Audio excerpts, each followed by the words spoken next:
There's something almost sacred about honey, isn't there? It's one of humanity's oldest foods. Pure, natural, made by bees doing what they've done for millions of years. You pick up a jar with a cheerful label, a honeycomb, a happy bee, and you trust that what's inside is exactly what it claims to be. Just honey. Nothing else. But growing independent research and industry analysis suggests that much of the honey on our shelves may not be as simple, natural, or transparent as it looks. And that's what we need to talk about. Today we're exposing 8 UK honey brands that are selling you something that bears little resemblance to what bees actually make. And at the end, I'll tell you about 2 brands that still deserve your money and your trust. Let's start at the very bottom with a brand that's probably in your cupboard right now. Number 8, Tesco Everyday Value Clear Honey. Look, we all know supermarket value ranges exist for a reason. Tight budgets are real and nobody's judging you for trying to save money. But Tesco Everyday Value Clear Honey crosses a line that needs to be talked about. This honey is cheap, suspiciously cheap. And there's a reason for that. The ingredient list might say honey, but where's it actually from? The label often says blend of EU and non-EU honeys. That's code for we bought the cheapest honey we could find from wherever was selling it. Here's what that actually means. This honey likely comes from bulk importers who source from countries with minimal quality controls. It's been heated to extremely high temperatures, ultra-filtered to remove all pollen, which conveniently also removes any way to trace where it actually came from, and quite possibly blended with rice syrup or other sugars that are molecularly similar enough to honey that they pass basic testing. Ultra-filtering isn't necessary for honey. Bees make honey shelf-stable naturally. The only reason to ultra-filter, we think, is to hide the origin, because if you can't test for pollen, you can't prove where the honey came from or whether it's been adulterated. Real honey has pollen in it. That's how you know it's real. One more thing, if honey is this cheap, something in the supply chain got squeezed, and it's usually the beekeepers. You're not getting a bargain, you're getting the result of a race to the bottom that destroys small producers and rewards the worst practices in the industry. Number 7, Asda Clear Honey. Asda's standard clear honey suffers from exactly the same problems as Tesco's, but somehow manages to be even more vague about its sourcing. Check the label. Produce of more than one country. That's all they'll tell you. That could mean literally anywhere. It could be a blend of 10 different countries' honey, all sourced from the cheapest possible suppliers, mixed together in a facility that prioritizes cost over everything else. And here's the thing that should concern you. Asda is owned by a massive corporation with resources to source quality honey if they wanted to. They choose not to. They choose to offer the cheapest possible product and bank on the fact that most people don't know the difference between real honey and what they're actually selling. The consistency is another tell. Real honey varies. Different flowers, different seasons, different regions all produce honey with different colors, textures, and flavors. But Asda's honey is identical every single time. That perfect golden color, that uniform texture, that's not natural variation. That's industrial processing designed to create a consistent product regardless of what's actually in it. You're not buying honey. You're buying a honey-flavored product engineered to look and pour like what you expect honey to be. Number 6, Rowse Squeezy Honey. Now this one's going to upset people because Rowse is everywhere. It's in every supermarket, every corner shop. That distinctive squeezy bottle with the bear on it has been a British staple for decades. Surely they can be trusted, right?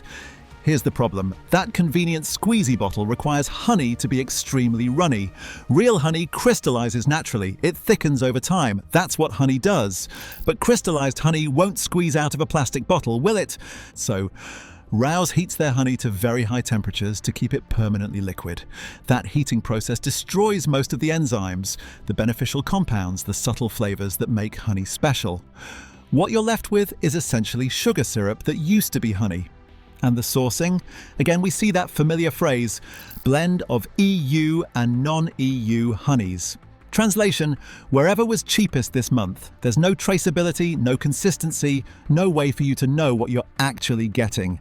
The squeezy bottle is convenient, absolutely, but you're trading any meaningful quality for that convenience. You're paying for packaging and marketing while the actual product inside has been processed to the point where it's barely recognizable as honey. Real honey doesn't need to be permanently liquid. It doesn't need to squeeze. Those are solutions to problems that only exist because we we've been conditioned to expect honey to behave in ways that aren't natural to it. Number 5, Gale's Honey. Gale's has that lovely traditional branding, doesn't it? That vintage look that suggests heritage, craft, small batch production. It feels premium, it feels trustworthy. But here's what the label actually tells you. Gale's is another blend of EU and non-EU honeys. Same sourcing issues as the cheaper brands, just with prettier packaging and a higher price point. You're paying extra for nostalgia and branding while getting the same anonymous, ultra-processed blend that you'd find in the value range. The only difference is the jar and the marketing story they tell you. And this is what really gets me about Gale's.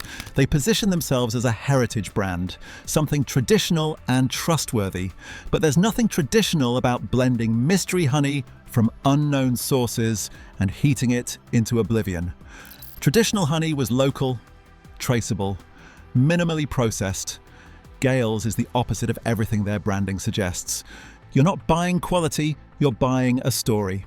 And it's a story that has very little to do with what's actually inside the jar. Number 4, Littleover Apiaries. Now this one's particularly sneaky because it sounds like a small local producer, doesn't it? Apiaries means bee yards. The name suggests this is coming from someone who actually keeps bees, someone with a connection to the product. But look closer at the label, same story. Blend of EU and non-EU honeys. This isn't from apiaries in Littleover or anywhere else specific. It's the same bulk imported, ultra-processed product in different packaging.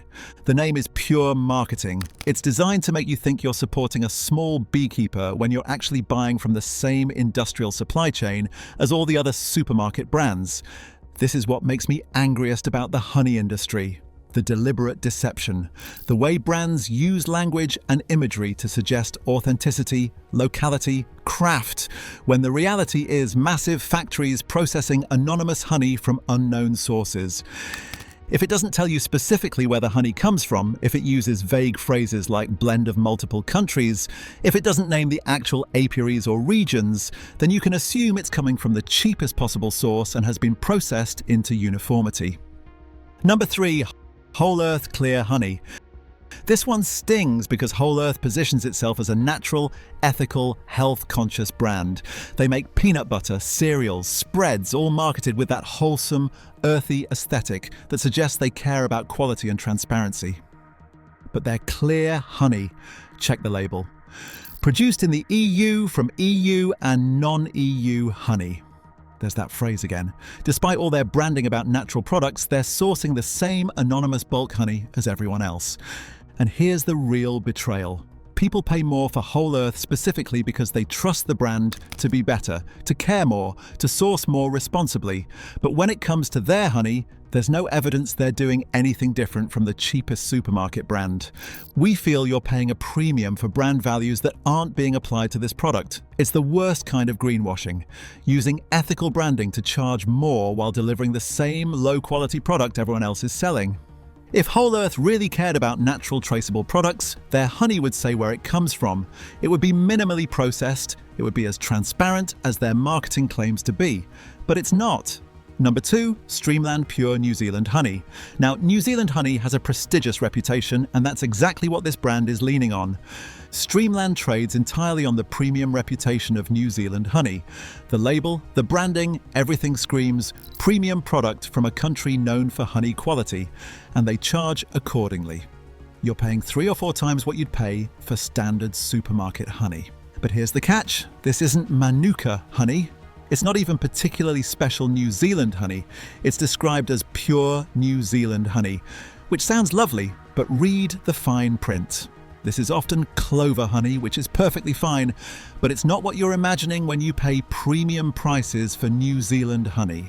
The real issue is that you're paying for the New Zealand Association, for the implied quality, but getting a product that's been shipped halfway around the world, potentially ultra-filtered and processed just like all the others. By the time it gets to your cupboard, any advantage the original product might have had has been processed out of it. If you're going to pay premium prices for New Zealand honey, buy actual Manuka with a proper UMF rating from a reputable producer. Don't pay extra for standard honey just because it says New Zealand on the label. Coming in at number 1 for the worst offender is Langnese Honey, a German brand that's increasingly showing up in UK shops, particularly in discount stores and pound shops. Everything about Langnese screams cheap bulk product dressed up to look premium. The labels are covered in bees and flowers and sunshine, creating an image of pure natural honey from happy bees in meadows. The reality? Reports suggest this honey is sourced from all over the world, blended in industrial facilities, ultra-filtered and heated to within an inch of its life. Tests on similar products have found evidence of added syrups, excessive processing, and virtually no pollen content. And here's the damning evidence. Langnese honey has been caught up in honey fraud investigations multiple times. We're talking about shipments being seized, tests revealing adulteration, accusations of Chinese honey being laundered through other countries to disguise its origin. The absolute worst part: it's being sold in discount stores where people shopping on tight budgets, people trying to buy something natural for their families, we feel are being sold what is essentially fake honey at inflated prices. This is fraud, plain and simple. And Langnese represents everything wrong with the industrial honey market. But it's not all terrible news. There are still 2 brands that are doing it right that still deserve your trust and your money. Hilltop Honey. Finally, a brand that actually tells you where their honey comes from. Hilltop Honey is a British company that's been family-run since the 1920s, and crucially, they're still operating with integrity. Check their labels and you'll actually see specific information. British honey from British beekeepers, not blend of EU and non-EU, not mystery sources, actual traceable honey from actual British hives. Yes, it costs more. Of course it does. British beekeepers operate under higher welfare standards, higher labour costs, and in a climate that produces less honey per hive than warmer countries. You're paying for quality, for traceability, for supporting an industry that's barely surviving in this country. And you can taste the difference. Real British honey has character. It varies depending on what flowers the bees visited. Spring honey tastes different from summer honey. Honey from one region tastes different from another. That's what real honey does. Hilltop also produces their Rare Harvest range, which are single-origin British honeys from specific flowers. Borage honey, heather honey, wildflower honey. These are the real deal, and they're becoming increasingly rare as British beekeeping declines. If you want to support British beekeepers and eat actual honey, Hilltop is worth every penny. Rowse Organic British Honey. Wait, didn't I just trash Rowse? Yes, but stay with me because this is important. Rouse's standard squeezy honey is terrible for all the reasons I explained, but their organic British honey is a completely different product. This is the proof that Rowse knows how to do it right when they choose to. The organic British range has to meet strict standards. It has to be from British hives. The bees have to forage in areas free from pesticides. The honey has to be minimally processed. They can't ultra-filter it or heat it excessively. This is what Rowse could be making all the time if they prioritised quality over cheap convenience. And the fact that they're capable of producing this while also producing the squeezy bottles full of anonymous blend makes it even more frustrating. But credit where it's due. The organic British honey is legitimate, it's traceable, minimally processed, and actually tastes like honey. It costs significantly more than their standard range, but that's because it's actually worth something. If you're going to buy Rowse, this is the only one worth buying. Here's what we need to understand about honey. Real honey is expensive because it should be expensive. Bees have to visit millions of flowers to make a single jar.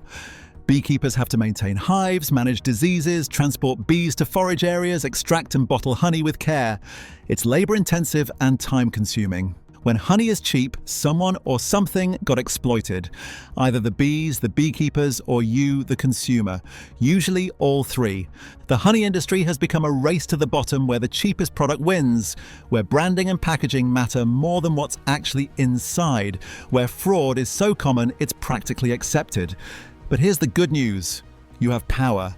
Every time you choose to buy traceable, British, minimally processed honey, you're voting for a different kind of industry. You're supporting beekeepers who are doing it right. You're refusing to accept fraud dressed up as food. You don't have to overhaul everything at once.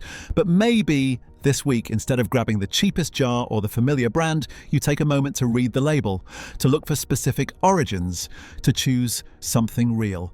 Real honey crystallizes. It varies in colour and flavour. It comes from somewhere specific. It costs more because it's worth more. Your grandparents' generation ate real honey from local beekeepers. The least we can do is refuse to accept sugar syrup masquerading as something natural just because it has a picture of a bee on the label. These brands have been trading on your trust while delivering products that don't deserve it. It's time to demand better.